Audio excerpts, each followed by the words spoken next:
and the entire NBA, the whole fans, media, players, coaches, everyone is better off with a healthy Kevin Durant in the league.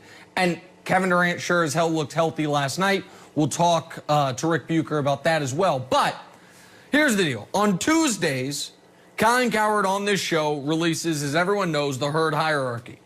And I understand it. I get it. Colin's been doing this for years and years and years. It's branded. I assume it's, it's a multi-million-dollar sponsorship associated with it. The problem with it is it's bad rankings.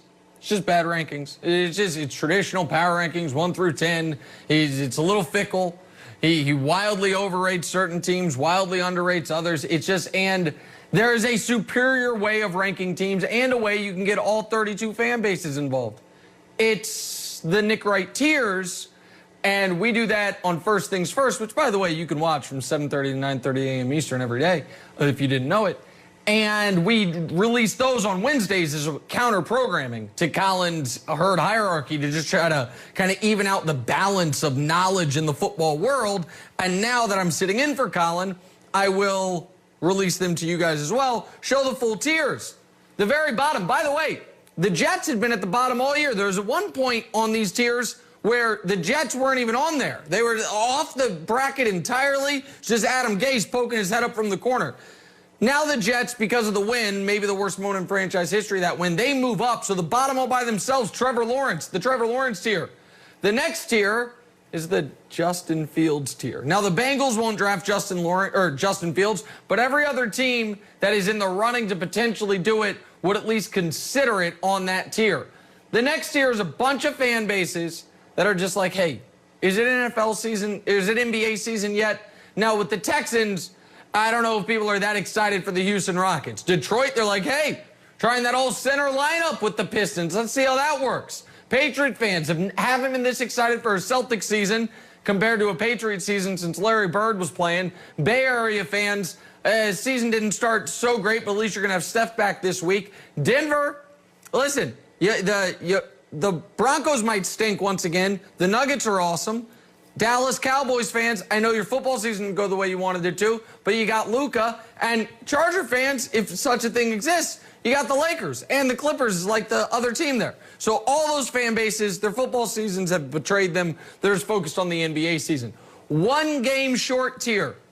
All these teams at the end of the year are going to say, damn it, if this game had just gone differently.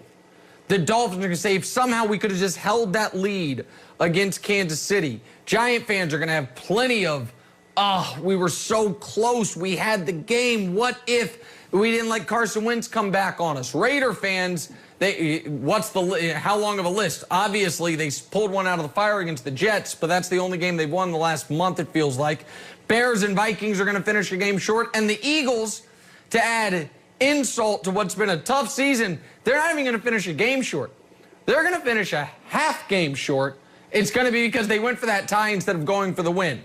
Now we can zoom in. What's left are your 14 playoff teams. And I'll explain the top of this in a moment.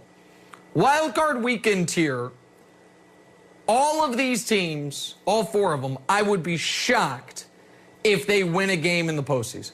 The Steelers are falling apart. The Colts have been too hot and cold throughout the year, and you can trust Phillip Rivers in the playoffs if you want to. I won't. The Bucs are fool's gold right now. The Bucs, we know exactly who they are. They are a team that if you do not have a pass rush, they will look awesome. If you do have a pass rush, they will melt. And Washington has an excellent defense. They're going to win their division, but they're not going to be able to beat anyone in the postseason unless, of course, they were to play the Bucs, in which case I think they would win that game because they have a great pass rush. But unless these teams match up against each other, their season ends wild card weekend. Now it gets more interesting. Cardinals, Bills, Ravens. 3 teams, any of which could make the conference championship games if their quarterback plays accordingly. They will go as far as their quarterback will take them. And we're going to talk more about the Bills later because I know Colin has them as the #1 team. But what Kyler Murray, Josh Allen, and Lamar Jackson all have in common is they have as many quality career playoff starts as me and Joy Taylor. 0. Now, Kyler's never had a playoff start, so can't hold it against him. Josh Allen is 0 for 1, and Lamar is 0 for 2. But those teams are so quarterback-centric that if they're going to be one and done or make a deep run in the postseason, it is entirely about how good their quarterback plays. Shadow contenders. Those are teams, let me try to think of a historical example. I would think the 2012 Ravens are a good example. Teams that were good but not great in the regular season, but because either their coach or their quarterback, in the Ravens' case, I don't think it was because of the quarterback, the coach and the overall roster, you're like, if they get hot. And so I put the Seahawks, Rams, and Browns all there. The Seahawks, you can say they're also as far as their quarterback takes them, but Pete Carroll is good enough, and the defense has shown flashes as of late. I think they can win a game where Russell doesn't play great. Hell, this past week they showed you they can compete at a high level even if Russell doesn't play great. He threw for, I think, 121 yards this weekend. The Rams, if they were just based on how far their quarterback takes them, they'd be screwed because Jared Goff and his tiny hands and his turnovers aren't going to take you many places. But the rest of the team is so good, and Sean McVay is so good. It's still remarkable to me that the guy's never lost a single game where he led at halftime, that you feel like the Rams, if Goff can avoid killing them, they absolutely could find themselves a championship weekend or further. And the Browns are really interesting. Baker has 1 turnover since Halloween. His numbers all of a sudden this year look pretty good, and that's despite playing 3 consecutive games earlier this year in just horrific conditions. The running game is excellent. The defense isn't quite as good as the numbers suggest because the defense benefited from those bad conditions. But they do have Myles Garrett, who's as good as any defensive player in the league almost. And with the way they're playing, especially, keep this in mind with Cleveland, they might end up winning that division.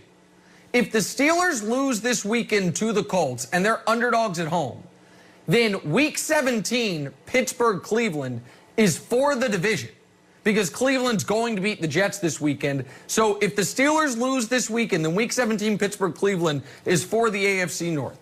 Now we get to the best of the best. Championship weekend at least.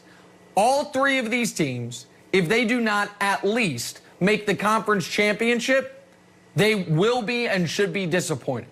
Tennessee was there last year, and why do I have Tennessee above Cleveland even though Cleveland beat them? Glad you asked, pardon me. It's because Tennessee essentially is the Browns, just a better version of the Browns. And I can't believe I'm saying this, but Ryan Tannehill is as good of a play-action quarterback as anybody in football. That's what Baker excels at. Tannehill for a year and a half has been just great at it. The Browns are a very good running team. The Titans have the best running back maybe since Adrian Peterson. Derrick Henry might have 2,000 yards this year. What does he need, 320 in the final 2 weeks? That's absolutely in play. And the Titans were in the championship game last year. Obviously, the Saints and the Packers, top 2 seeds in the NFC. The Packers were in the conference championship last year. The Saints have had playoff heartbreak after playoff heartbreak. They put all their salary cap eggs in this year's basket. They don't know how much longer they have with Drew Brees. They are all in on this season. And then, okay, is that a misprint? What? Why are the number 1 contenders the Chiefs if the champs are the Chiefs? Because here's the anticlimactic part about this season and why it's so outrageous that our guy Colin Cowherd has the Bills as the number 1 team in the league. The only team who can beat the Chiefs is the Chiefs. That's the reality. If you're going to beat the Chiefs, it's going to be because they beat themselves. There is not a team that is going to be able to match up head-to-head against them. And I think that's evidenced by, if you just look at, and I'm going to pull up the numbers right now, if you just look at final scores, it looks like the Chiefs are vulnerable. Oh, they only beat this team by 3 points. They only beat this team by 4 points. If you look at it a different way, which is, when's the last time in the game the Chiefs' opponent had the ball with a chance to take the lead? Then you actually get a better idea of how dominant they've been. So, for example, that Saints game that they only won by 3 points. The last time the Saints had the ball with a chance to take the lead was midway through the third quarter. The Dolphins game, which again, the Chiefs won by 1 score. The last time the Dolphins had the ball with a chance to take the lead was the second quarter. The Bucs game, which the Chiefs won by 3 points. The last time the Bucs had the ball with a chance to take the lead was the first quarter. The Ravens game, the last time they had the ball with a chance to take the lead in Baltimore was the second quarter. So while the Chiefs aren't blowing people out the way overwhelming favorites typically do, they're also never in jeopardy. And so now let's circle back, out of respect to Colin, to the Bills. Because Bills Mafia is mad at me. Don't Google my name right now. There's a lot of not safe for work memes. And my Wikipedia page has been vandalized. Bills Mafia, so mad at me. Nick, do you watch Josh Allen? Nick, why don't you put some respect on Josh Allen's name? Are you ready to admit you're wrong about Josh Allen? I do watch him. Why don't I put respect on his name? I'm about to explain it to you. Am I ready to admit I'm wrong about him? Absolutely not. Josh Allen this year is an EKG chart. A lot of this. The overall numbers look good. The problem is his highs have been spectacular. Well, Nick, why is that a problem? Well, if your highs are 3-time AFC Player of the Week and